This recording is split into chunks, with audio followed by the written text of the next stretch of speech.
Start recording.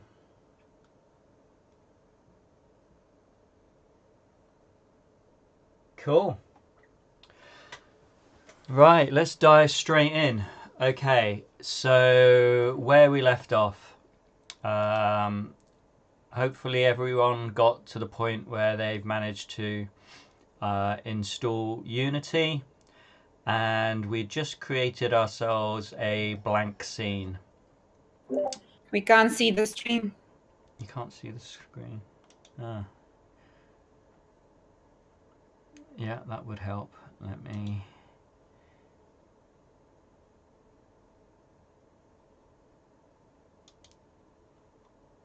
There you go. Too many things to click on. Is that better?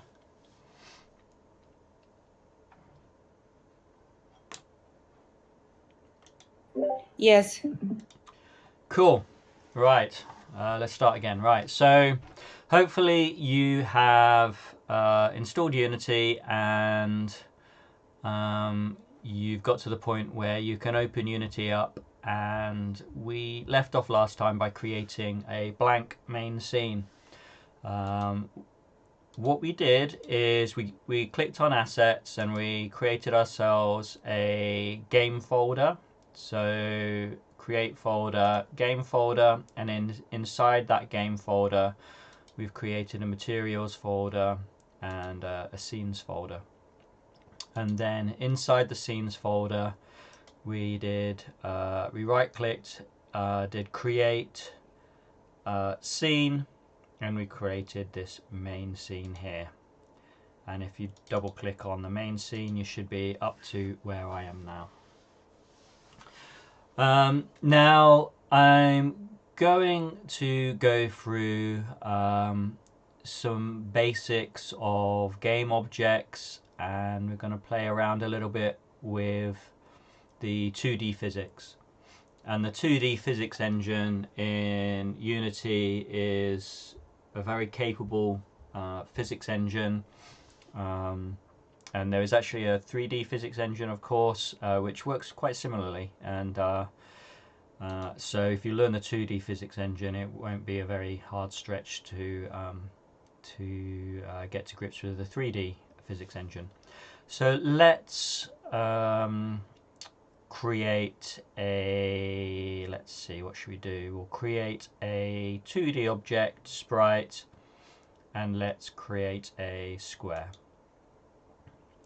So that should create a white square in your scene. And let's scale this on the X so that we make it into a kind of floor. So let's do that. White square, it's very modernist, Morgan. Kandinsky. Very Kandinsky, exactly, yeah. So we have our white square floor here. Now, what we can do is, if you hover over the scene view, you can use your scroll wheel to scroll in and out. And what's kind of handy is we have the ability to change this widget here. So we have a little widget available on our square, and we can change that by hitting the Q, W, R, E, R, T keys on the keyboard.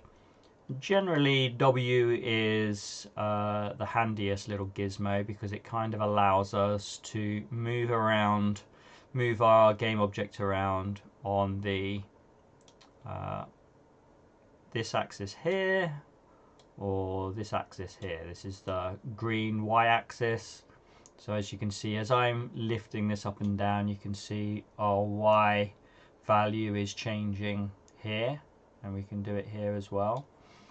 And if we grab our X axis here, we can grab this and move it around on the X axis, which is kind of handy. And Just a note. what? Just to say, I've also done this. Even I've done this. So, you know, thanks to our work with Morgan. And you can type the values in directly here, which is kind of cool as well. So you can just type in 0 here if you need to 0 the x-axis, and 0 here to 0 the y-axis. And you actually have, it's quite hard to see here, but you actually have this square here in the corner, and that enables you to move around on both axes, which is pretty handy as well. And you can do Control Z to undo your last actions, and I'm going to drag our floor down to the bottom here like that. So let's call that our floor, and if you want to make it a kind of brownish floor color, then you can do that as well if you feel so inclined, like so. The color could be improved, I think. What color do you want? A bit brighter. Yes, that's better. Yeah, like that. Okay, good. Right, so we have our floor, and let's create a ball that we're going to drop onto our floor. So if we right click now again and do 2D object sprites, and let's choose circle this time, and let's color this circle a nice red color so we can see that clearly. Yeah, maybe something like that. And lo and behold, if we hit play now,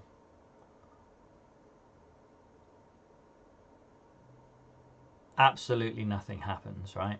The ground stays where it is, but the ball, which you'd expect would perhaps want to fall down towards the ground, doesn't do anything, just sort of sits there. And this is because we have not added any physics to these objects. And maybe let's rename these objects. We can move them around a bit so the square is at the bottom, and then we can just call this ground, like so, and let's rename our circle to ball, like that.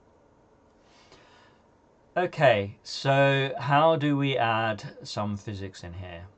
Well, what we want is a rigid body. So let's make sure you got the ball selected here, and then in the inspector panel, if you come to add component, you can click on here, and you want to start typing in rigid body, and we're in 2D mode, so we want to choose rigid body 2D, like so. And as you can see, we have this new component on our ball now, and it's saying things like body type dynamic. It's got a gravity scale of 1, and actually if you hover over these, sometimes it tells you some useful stuff. And let's see what happens now if we hit play.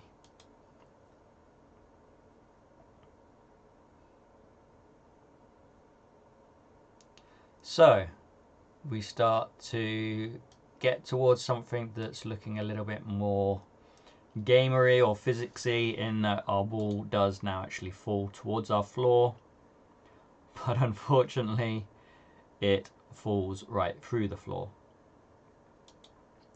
And that's because we need to do a couple more things, right? So we need to add a rigid body to our ground as well, and we also need to add some colliders. So let's finish with our ball to start with. So if we click on the ball again, and if we add component and start typing in collider, we see that there's lots of different colliders here, but the most sensible collider to add for a circle is, funnily enough, a circle collider. So we can add this circle collider 2D, and if we kind of zoom in on our ball now, we can see we've got this green outline around our ball, which shows that it's got a collider on it. And remember also, if we've got this asterisk here, it means we haven't saved. So let's sort of Control S to keep saving our scene, just to avoid losing any work if we crash.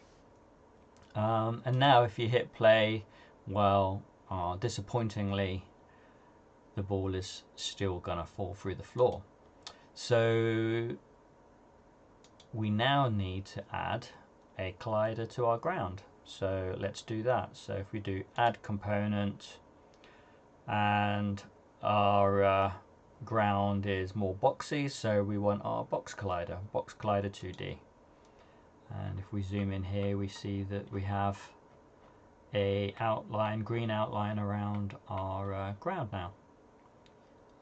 Now if you hit play, guess what's going to happen? Yay! We actually bounce off our floor.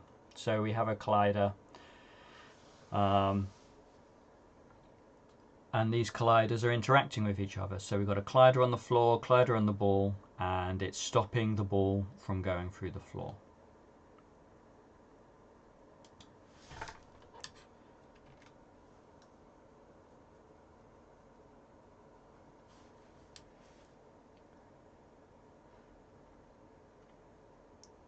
Now, if we have a look at our box collider, we have things like is trigger.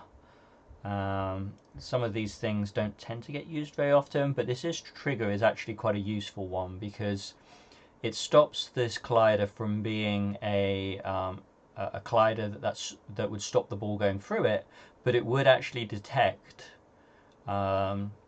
if the ball actually touches the ground, and you can do some clever scripts to detect that, and that can be very handy actually. So this is trigger one, is something we may use later on in the course, just to point that out to you.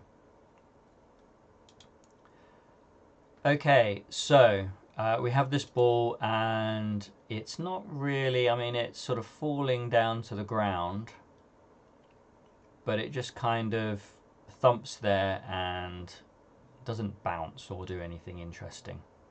So how would we get the ball to be more bouncy? Right, well that is this physics material 2D here. So let's go into materials, and if we right click and do create, let's see, where's the physics material? Down here. So if we click on physics material, we can define a physics material here. So let's call this mat ball, like so, and let's make this bouncy. So we'll turn this to 1, and let's see if that makes our ball any bouncier. We have to do one more thing actually. That's not going to make the ball bouncy until we apply it to our ball. So we need to drag and drop this into this slot here. So you can either drag and drop it, or you can click here and choose it. Let's drag and actually we need a physics material 2D, so this is actually the wrong physics material. So let's fix that. So we want to go down to 2D and physics material 2D. So this is kind of the problem with having Unity be a mix of 2D and 3D, in that it's actually quite easy to get the two mixed up. And you'll see also in the scripts as well, you have very similarly named methods, and some relate to 2D and some relate to 3D, and you have to be a little bit careful because Unity can sort of trip you up on that. So as it's obvious that this isn't very obvious here that this physics material is a 3D physics material, And you actually have to go into 2D here to find the physics material 2D. So let's choose the correct material this time, and let's call this matte ball 2D, and let's delete this one here. And now when we click on ball, we'll actually see that this shows up here. So this is a good indicator that you've chosen the wrong physics material if you don't see it in here, and also you wouldn't be able to drag and drop it into here, but of course you can now. And if we hit play,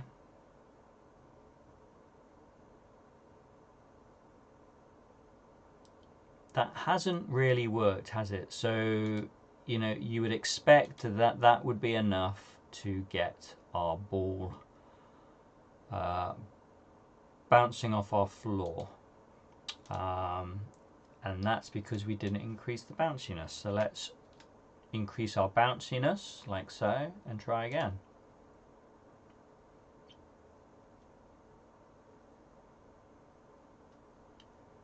And now we have a bouncy ball, and at 1 it is very bouncy.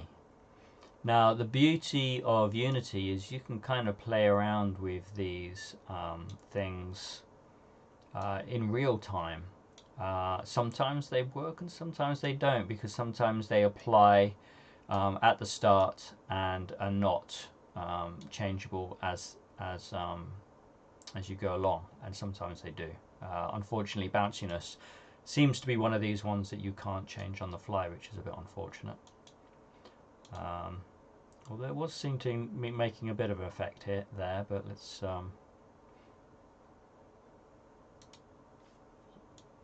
try that again.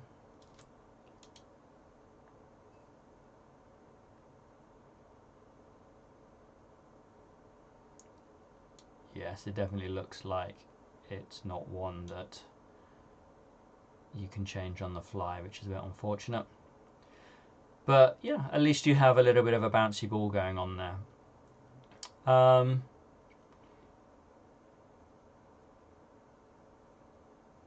Now that is one way of making stuff move around in Unity. You can start playing around with the physics engine in Unity and add these rigid body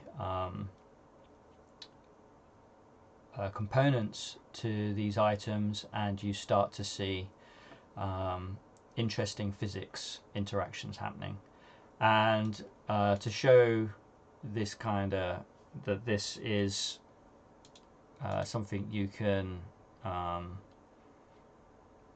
that can become quite interesting, we can add multiple balls. So if I click on this ball here and do Control D, that will duplicate our ball, and then let's sort of drag it out here, and let's put that one above there like that. And then if we click play now,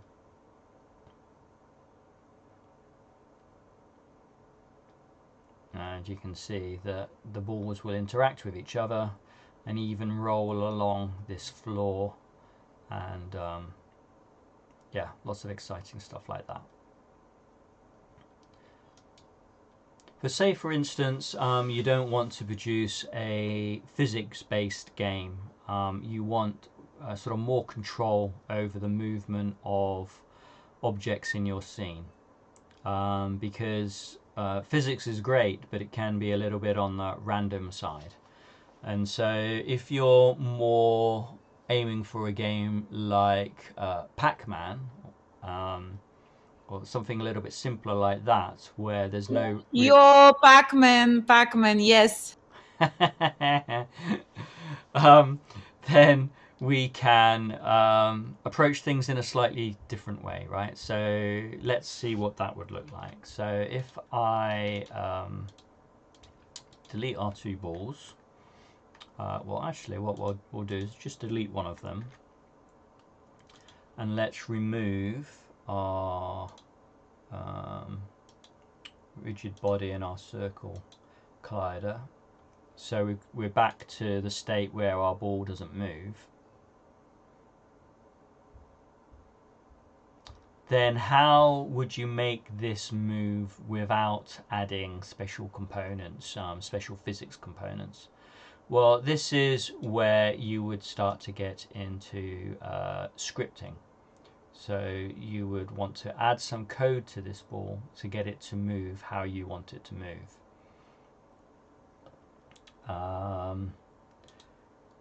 Also, just out of interest, no, we can't do this. I was just thinking it might be quite nice to make it look a little bit more Pac-Man-y. But I'll tell you what we can do is we can make it look Pac-Man-y by making it yellow. Like that. Right, so this is where things get a little bit interesting in that we're going to do a little bit of programming now. So, and it's only going to be like 1 or 2 lines of code, so nothing to get too scared about. But to keep things organized, let's create ourselves a scripts folder. So if you click on game and you right click and do create folder, and let's create a scripts folder like so. And inside our scripts folder, so click on the scripts folder and let's right click in here and do create C# script, and left click on C# script, and let's call this something interesting like move ball. Right, hit enter, and then let's double click on that.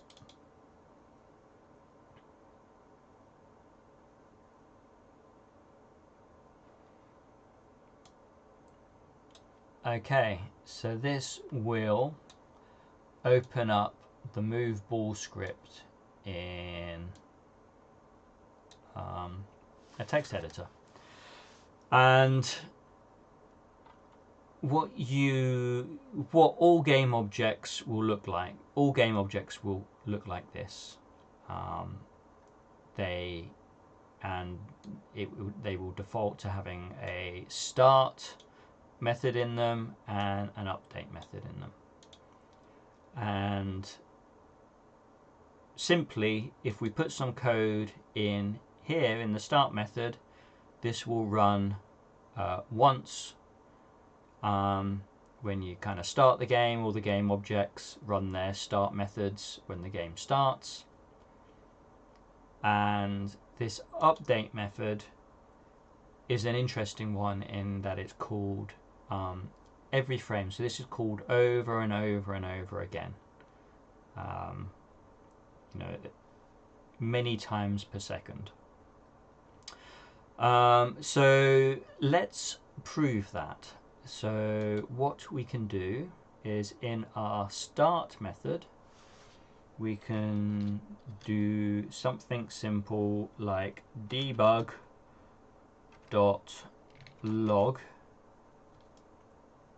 and no, I won't do hello world, I will do starting the game ... and let's Control S to save that. And then if we come back to Unity,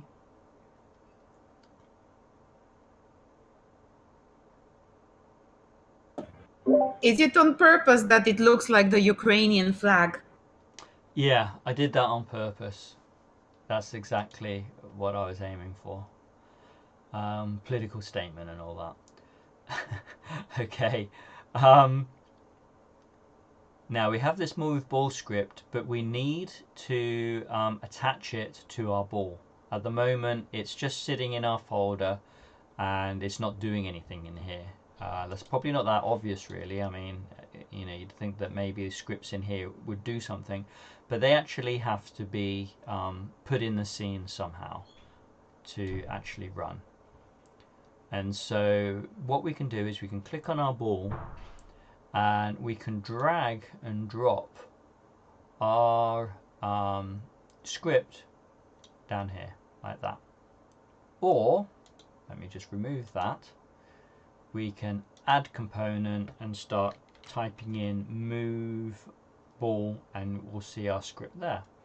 So it becomes a component that you can add to your game object.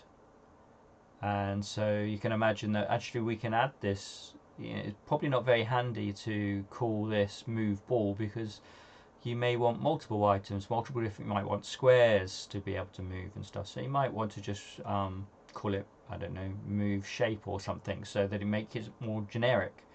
But move ball is fine, and we're not moving anything yet, but we did have, and let's just remind ourselves, if I double click on the script here, it will reopen our code.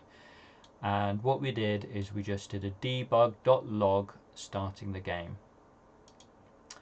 And what that debug.log does is it just writes out to our console. And this is why having our console here visible is really handy, because it's a good way of checking if bits of your code is running. Maybe we forgot to add move ball to our ball, and so that not seeing our debug.log down here would tell us that something was amiss. Right, so if we click play now,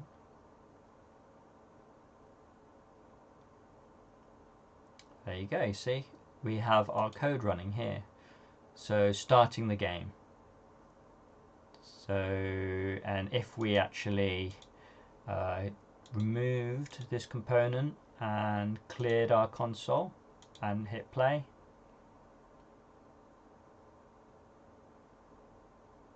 we don't get any debug.log showing down here. And just to show that we can add this script anywhere, let's just add it to ground. I mean, it's erroneously called move ball now, because, you know, but that's fine.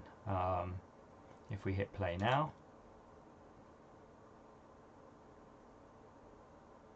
you see this script really doesn't care what game object it is attached to. As long as it's a game object in the scene, it will get run. Let's put it back on our ball.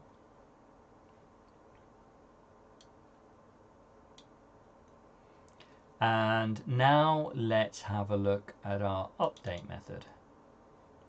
So let's put a debug in here as well. So if we do debug.log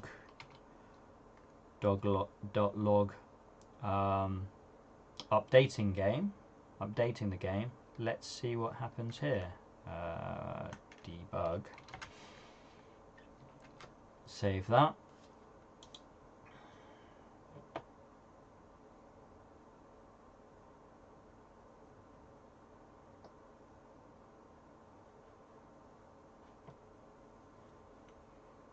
Hit play.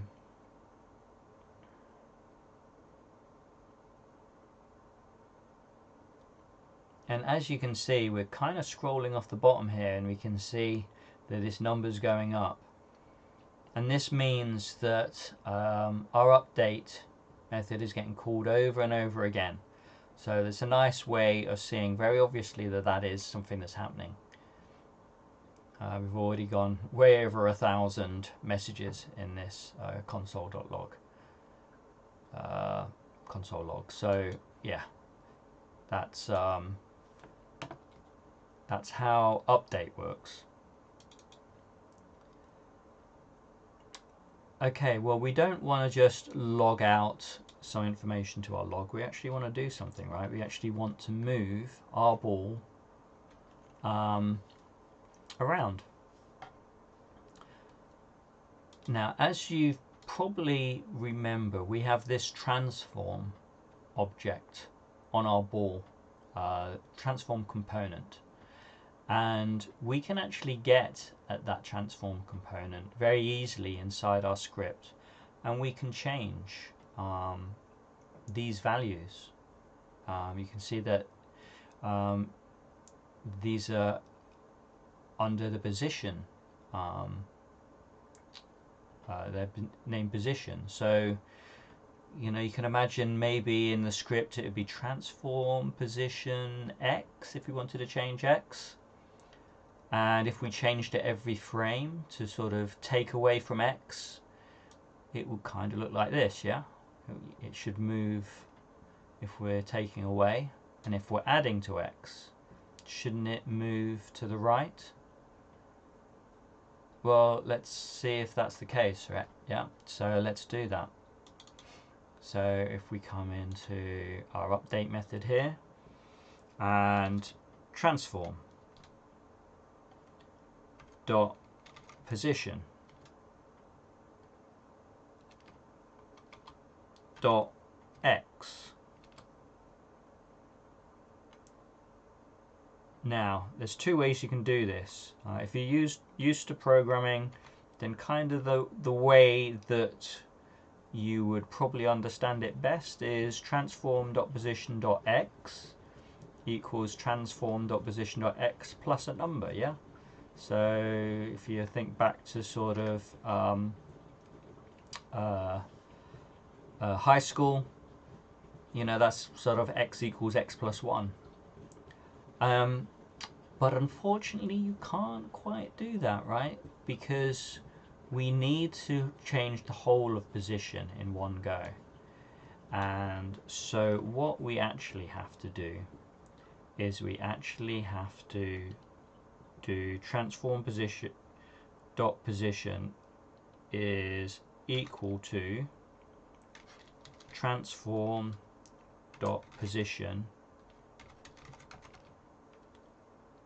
plus, and this position is what we call a vector, and it's a vector 3. And again, this is showing Unity's 3D behavior or 3D roots, in that we're only really interested in moving it in 2 dimensions, but this transform is a 3D transform, so its position is in 3D, so it's a vector 3, and we want to do new vector 3, and the first number in our vector 3 is the x, so we can do 1, 0, 0, and then we end with a colon. And so that is as close as we can get to saying transform.position.x is equal to transform.position.x plus 1. You can't quite do that in Unity. It won't allow you to do that, but we can do this instead. And this will add 1 to our to the x in position every single frame. So let's have a look. Let's save that, and let's have a look and see what that looks like.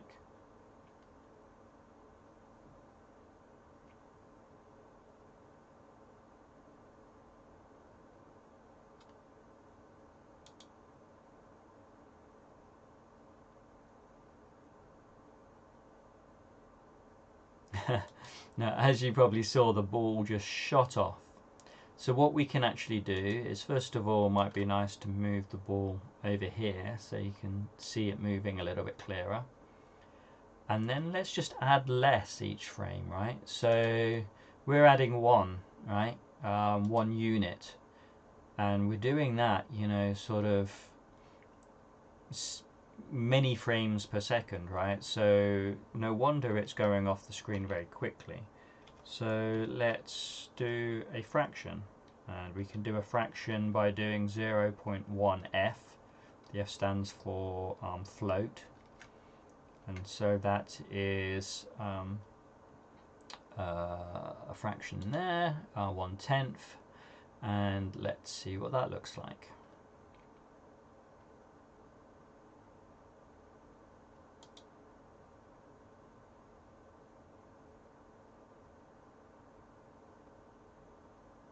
And there you go. That was a little bit slower, right?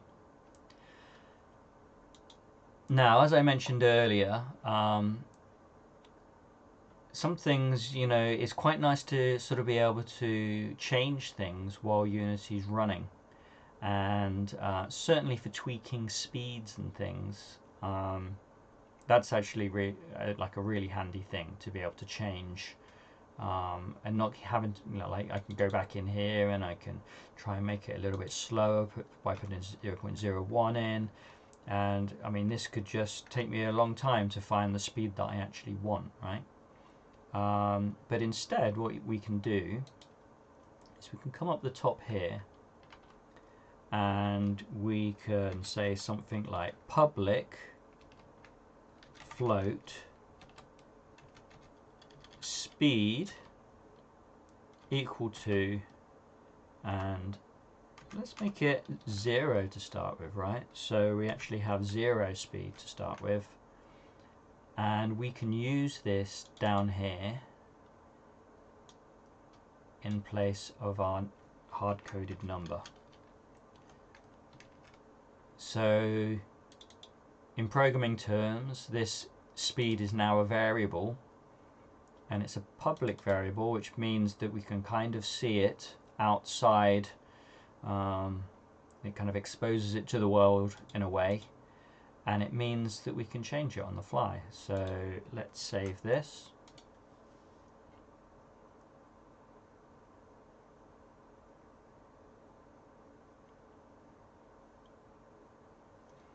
And we can see now we have our speed available down here in our script. Excuse me. So let's save our scene. Let's hit play.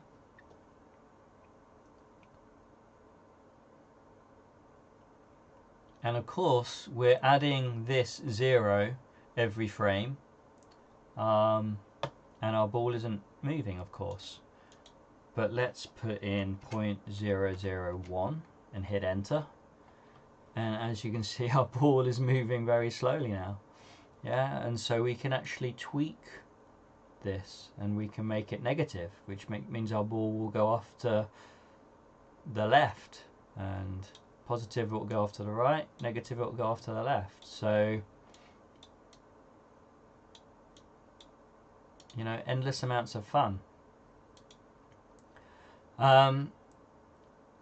What we also can do is we can add another speed for the Y, and there's multiple ways you can do this. We could add another variable. We could call this speed X, and we can do another public float, call it speed Y, speedy, and then we come down here and we call this speed X, and we call this speed Y. We save that, we come back here,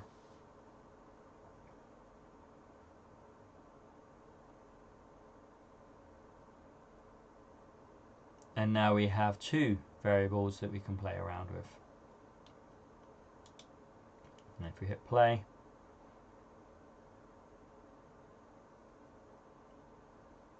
we would hope that speed Y will make our ball move up or down, yeah? So if I do that, is it moving? Can't see it moving. Let's, there you go. And if we, there you go, move it up and down like that. And of course we can do a combination of the two. So if I put 0.01 in there, let's say 0.01 in there, and 0.01 in there, we can see that the ball goes off to the diagonal. And so as you can imagine, you can do some interesting stuff. Once you have control, that amount of control over the objects that you're moving around on the screen, that can get pretty powerful, right?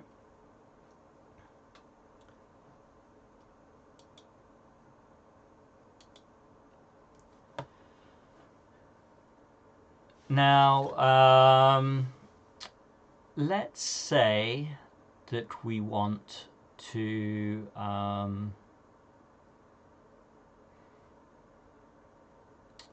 bring some extra graphics into this game. So we're fed up with you know, circles and squares and things. So why don't we bring some more interesting graphics in? So let's create a folder and let's call this we'll call this textures. And what we can simply do, if we've got PNGs or PSDs, or in this case, what have I got here, PSBs, what you can simply do is drag and drop our images into this folder, or we can right click and do import new asset, but let's just drag and drop it. So let's select our images like that, and let's just drag and drop into textures like so.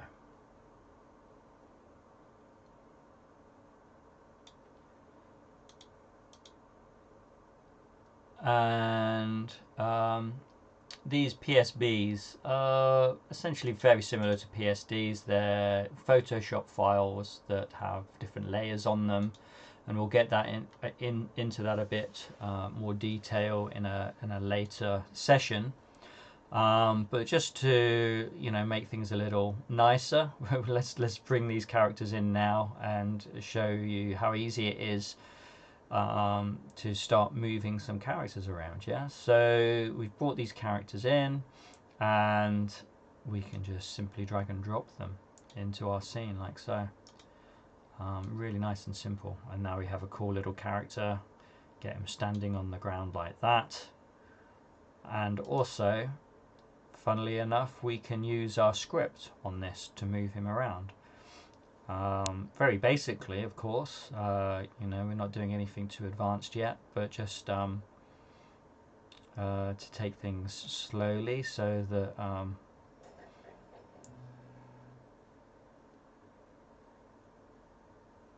you know, you get a kind of handle on using the scripts, and you know that it doesn't take too many lines of code to start getting stuff to get interesting. We can literally just drop a whole move ball script onto our character here, hit play, and we can just move him around like that, which is pretty cool. If you feel like he's too big, then we have this handy scale on our transform, and you probably want this ticked mostly, because if we don't have it ticked and we change our X, we kind of make him look a little bit too thin. It just changes the scale on the X, and this just changes the scale on the Y, and you kind of want things proportional, right? So this ticking here will do that for you, and then by changing the X you change the Y and the Z, and there you go. That's a way that you would scale your images to look correctly for your game, and then that's probably going to look a little bit better then when we hit play and we move our character around like this.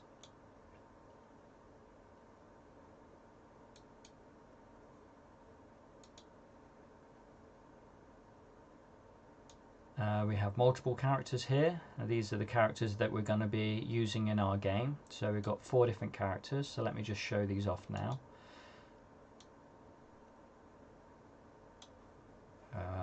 Let's make them 0.5 so we can see them, but they're not too small.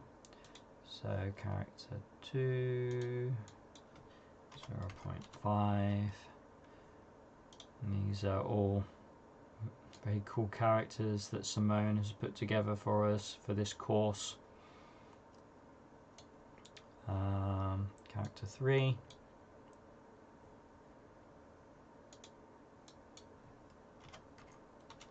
And I will drop these in our Discord server so you can have a play around with them. In fact, I will do that now so that I don't forget. So let's drop these into my courses folder on our Discord server.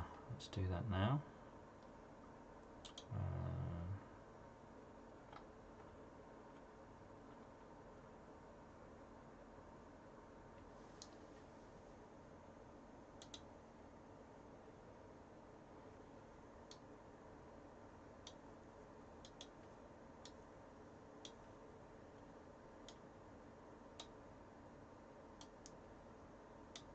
Drop those in there.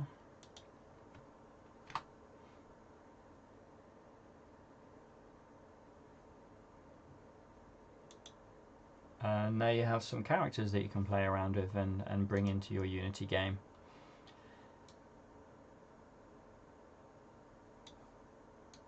And our 4th character.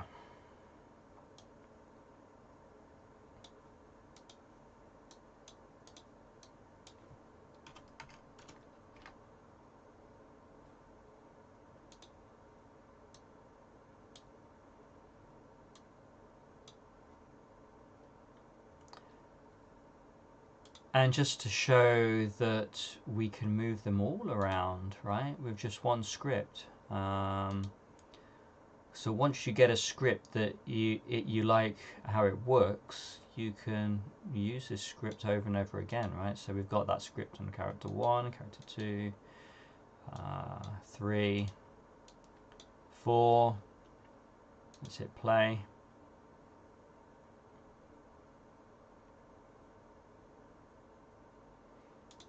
And now we can have all our characters moving around.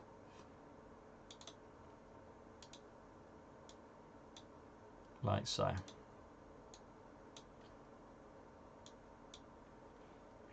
And they've all shot off the screen.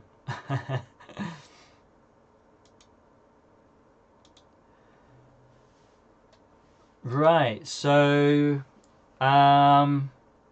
in our next session, I will start looking at how you take user input and move things around using input from the keyboard. So I will probably leave that for the next session now, just so I don't overload everyone. But certainly, if you have a bit of time, if you just sort of play around with the scripts, one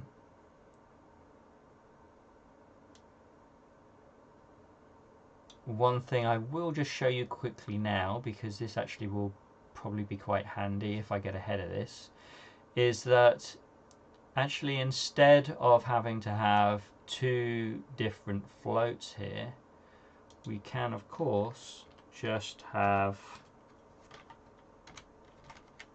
a public vector 3, and we'll call this direction, although it's probably better to call it velocity or speed. Really, let's call it speed. And we can delete both of these, and instead of having to do all this, now we can just do add speed, and that kind of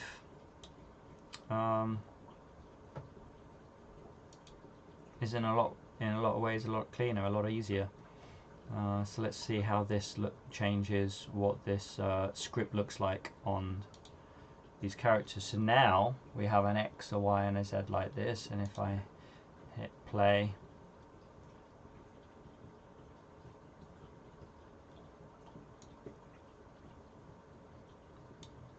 we can change it like that. So yeah, a little bit nicer. You know, it saves a line of code here and makes this a little bit neater here. Now there's one problem with this which I will touch on now, but I'll probably go into more detail in a later session, and this is that by adding speed like this, the speed of your character will actually change depending on the speed of what device you're running it on, which is really not ideal. Okay, so if you're running on a slow machine, your characters will be running around slower, and if you're running on a fast machine, your characters will be running around faster, because the reason for that is that number of times per second that this gets called, this update gets called, will vary depending on the speed of the machine and also how much other stuff you're running inside the game and in the background, etc., etc., right? So now there's an easy way to fix that, and it's probably not immediately obviously why it fixes it, but I will just maybe add that almost like homework in a way, and that is multiplying the speed by something we call delta time. So if I do times time dot delta time, and that will actually mean that now this your characters will run or move around the same speed on any machine. So if you set speed to 1, that speed will look the same on every single type of machine, whether it's a mobile or a fast PC or whatever. But without this subtle change here, that will not be the case, and that can be a real problem for your game. You definitely don't want that problem showing up. So you will see this a lot in Unity demos and in Unity code, and this is the reason. And this delta time here is simply kind of how much time the update loop is taking, right? So delta time, so if update was being called 2 times a second, right, then delta time would be half a second, right? And so multiplying that, if you just think about it maths wise, that kind of makes sense then, that if you multiply that by that, then you get a consistent speed. So just to point that out, I will go into that in a little bit more detail in a later session, but we're going to be introducing this little bit here, and as I showed you, everything kind of works without this, but that's just a subtlety of game engines, that you'll find that every game engine will have this idea of multiplying by this delta time, which is pretty well always the time that your update is taking. So that's that. I think I will call it a night at that. I'm trying to keep these sessions close to an hour, so I don't sort of overload people with too many new concepts, and if you get sort of left behind a bit, you can kind of catch up ready for the next session. We will have another session same time tomorrow, and that session will be all about moving objects around using keyboard input. So that's pretty cool. That's things start to feel like a game as soon as you start taking user input and you're moving objects around depending on what key people that you're holding down. So that's going to be a really good session. So yeah, thanks guys for watching. I hope you found that useful and interesting. Hope I didn't leave anyone behind. Now we've got some cool graphics coming in here now, so we'll start moving these characters around in the next session, and soon we'll add some animation and they'll start walking, and yeah, it's going to be very cool. Okay, right. Thanks guys. Any questions from Discord?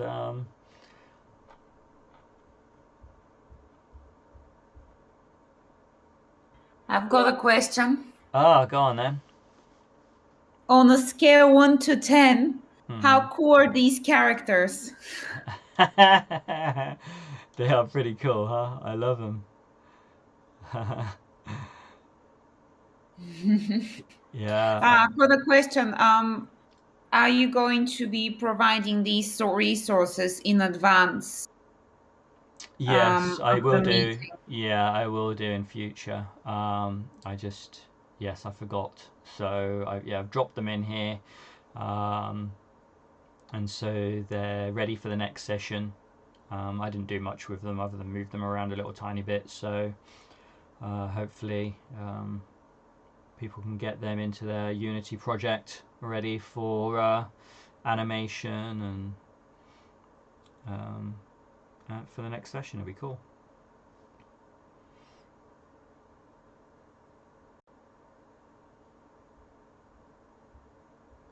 Any other questions before I close the stream?